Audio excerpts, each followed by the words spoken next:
소리, 냄새 막 이런 게 너무 예민해요. 소리 냄새?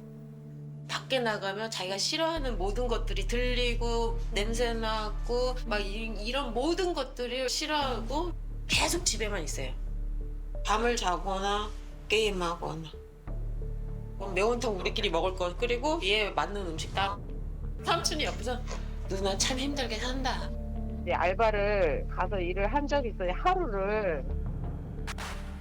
아들이 굉장히 느리고 아, 이 친구 안 되겠구나. 와. 저는 바깥 생활을 하면 여한이 없을 것 같아요. 인천에서 온 올해 53세 정윤숙이라고 합니다. 네. 저는 03년생 임교영이에요. 아, 네. 언제부터 아들이 집 밖을 잘 안 나간 걸까요? 이게 굉장히 오래된 건데 오래됐어요. 어릴 때부터도 뭐 특별한 일 없으면 집에만 있고 보통 여느 남자애들이 밖에서 어울리고 땀 흘리고 막 축구 농구도 하고 막 그러잖아요. 네네네네. 근데 절대 그런 거를 안 해요. 혹시 그 형제가 있나요? 네. 위에 누나 둘 있어요. 아, 누나 둘이요? 네. 그러면 남동생을 가만두지 않았을 텐데요. 그러니까. 왜냐하면 누나가 둘이 있다는 건 꽤 활동적인 집안 분위기가 있었을 수 있을 것 같은데 누나들은 활달한 편인가요? 네. 아, 그런데 이제 막내 아들이고 만 그래요. 막내 아들만 좀 조용한 편이다. 어렸을 때부터 그랬다. 이제 이 말씀을 하시는 거죠? 네. 우리 아들이 지금까지 살면서 밖에 안 나간다. 얼마나 오랫동안 안 나간 적 있어요? 한 달. 한 달 정도? 한 달 정도? 한 달. 아, 와. 한 달 정도 아예 현관문도 벗어나지 않은 거예요? 아예. 야, 근데 아까 전에 영상을 좀 제가 봤더니 하루 만에 아르바이트인가 뭔가 잘렸다는 얘기 들었는데 알바는 왜 자른 거예요, 그러면 하루? 동네 가까운데 마침 이제 지원을 했는데 와봐라 그래가지고 면접을 보러 갔는데 네. 그 사장님이 일을 시켰나요? 잘하나 못하나 일까지 시켜봤는데 애가 이렇게 손을 막 발발발발 떨고 그 덩치에 비해서 힘을 잘 못 쓰는 것 같고 좀 힘들어하는 게 느껴지니까 그 우리랑 인연이 아닌 것 같다. 더 체력을 늘려서 와라. 뭐 그렇게 그런 식으로 이제 좋게. 실례지만 무슨 알바? 아, 닭튀김 시장통 안에 뭐 닭튀김집이었는데 아, 각종 치킨집. 튀김도 팔고 막 그랬나 봐요. 그런데 그날 밤에 와가지고 네. 버스 타고 오는 과정에서 자기가 눈물이 났대요. 눈물이 났다. 네.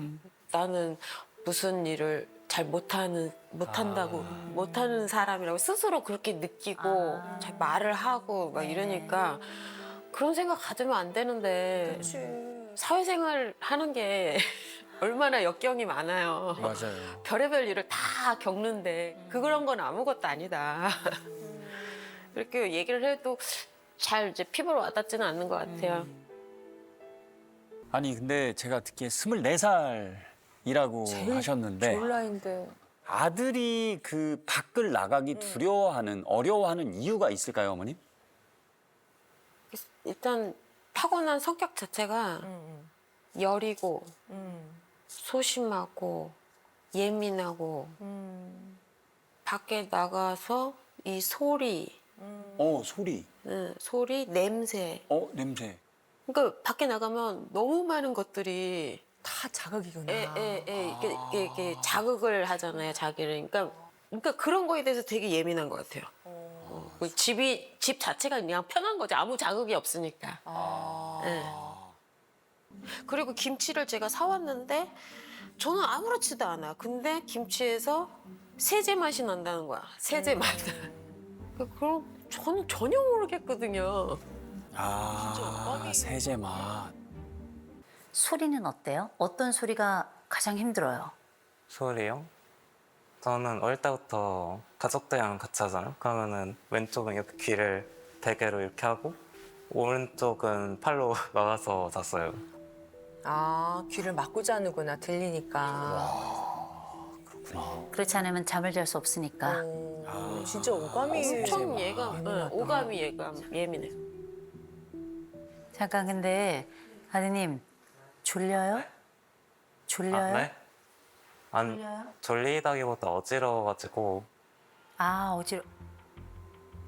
평소에 또 밖에 나가면 머리가 좀 어지러워가지고 아 머리가 어지러워요.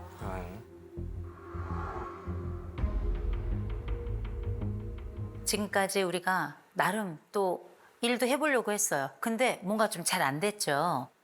나는 일을 할 수 있을까요? 네. 아 일을 어떻게 할 계획이세요?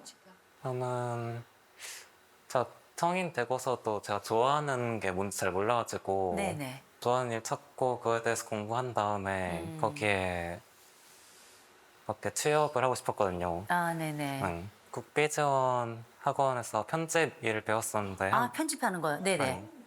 국비지원 학원이 취업 연계를 해주진 않아서 그냥 회사를 알아보고 네. 자기소개서를 작성해서 지원서를 알아서 넣었어야 되는 곳이었는데 네. 그래서 또 여러 군데까지는 아니고 그냥 좀 넣어봤는데요. 네. 딱히 된 데는 없어서 불합격돼서 아, 안 됐구나. 아,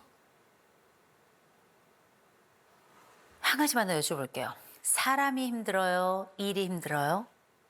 사람이요. 사람이 사람이 힘들죠. 힘들어. 사람하고 어떤 면이 어려워요?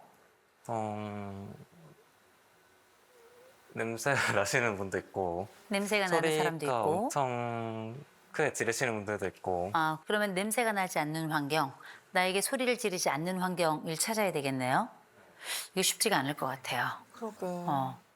세상에 쉽지 뜻대로 않지. 안 되지. 제가 우리 아드님을 보니까 우리가 한 가지 이해하고 가야 될 주제가 하나 있어요. 네. 전 세계 사람들의 15에서 20% 정도는 HSP인 사람들이 있어요.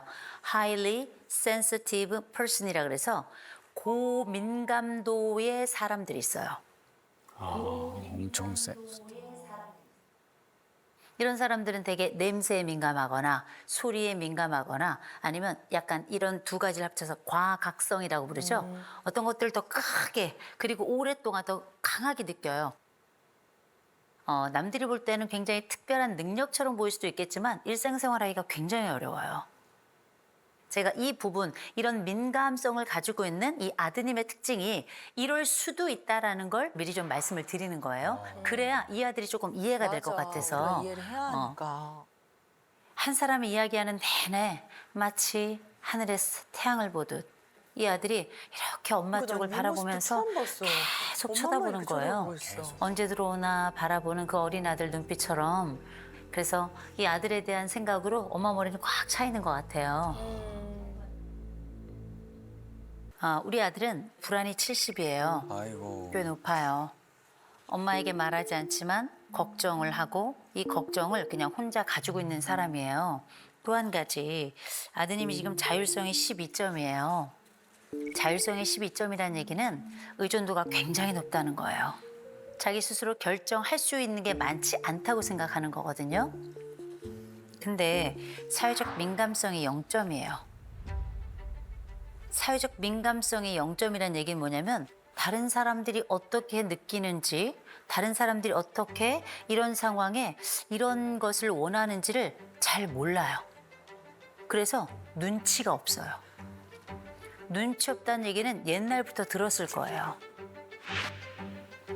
안 들었어요. 안 들었어요? 눈치가 빠르다고 하던데요.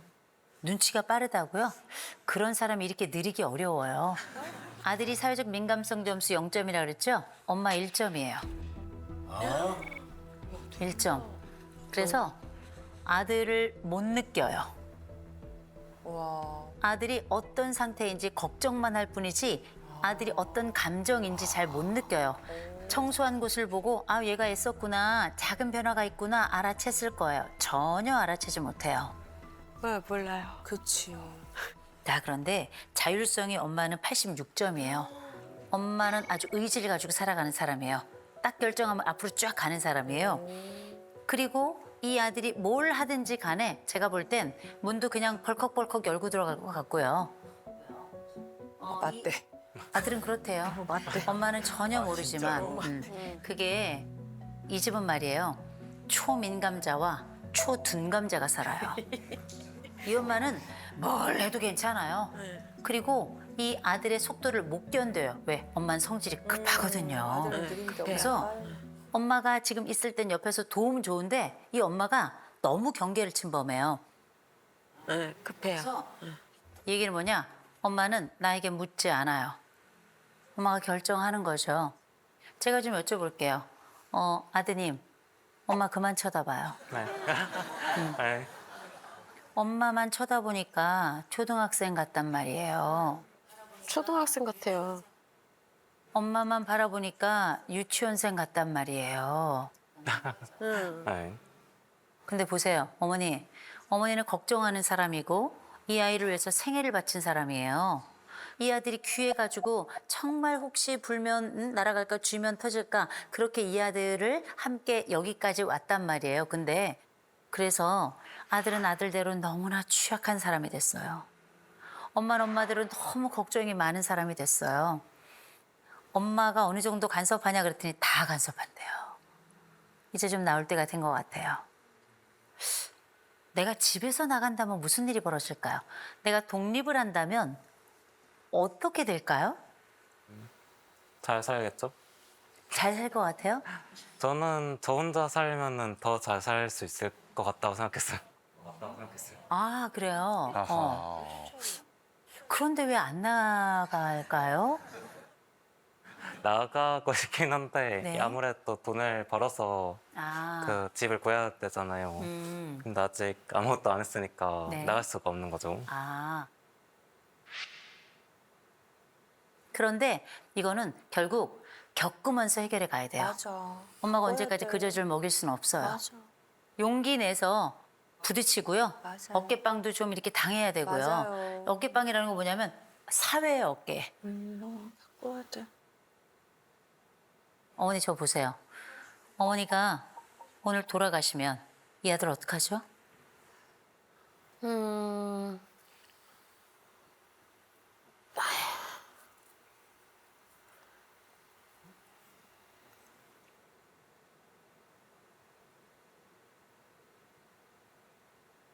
누나들이 있으니까 누나들 케어하자. 누나들이요. 누나는 문제고 누나는 문제고 그러니까 누나들이 어떻게 할 것 같아요? 같이 사는 거? 아이. 이 늙어가는 아들을요? 어떻게 해서든지 살긴 살겠죠. 그죠? 응. 어떻게 해서든지 살겠죠? 네. 때로는 넘어지면서, 네. 때로는 부딪히면서, 네. 때로는 미끄러지면서 살겠죠? 네. 그렇게 하도록 엄마 살아있을 때 연습시켜야 돼요. 독립을 좀 천천히 준비합시다. 네. 예, 엄마가 지금부터 한 3년에서 한 5년 정도 같이 아주 힘차게 독립을 준비해야 될 것 같아요. 네. 그리고 이 아들 집에서 청소하죠? 자기 방 청소하는 거 들어가서 또 청소하지 마세요. 먼지구덩이 속에 살아도 괜찮으니까. 일정 수준까지 올라가지 않았다 해서 내 아들이 안 한 건 아니에요. 어린아이 취급하지 말아요. 맞아. 어른 취급해주고 어른으로 서로 대해야 어른다운 말을 합니다. 네.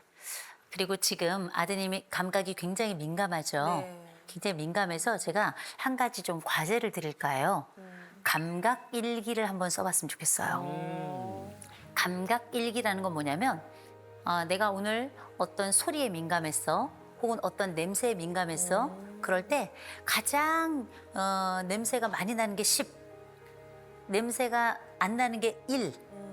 그러면 나는 오늘 이 냄새가 몇 점인지, 이 소리가 몇 점인지 한번 적어보세요.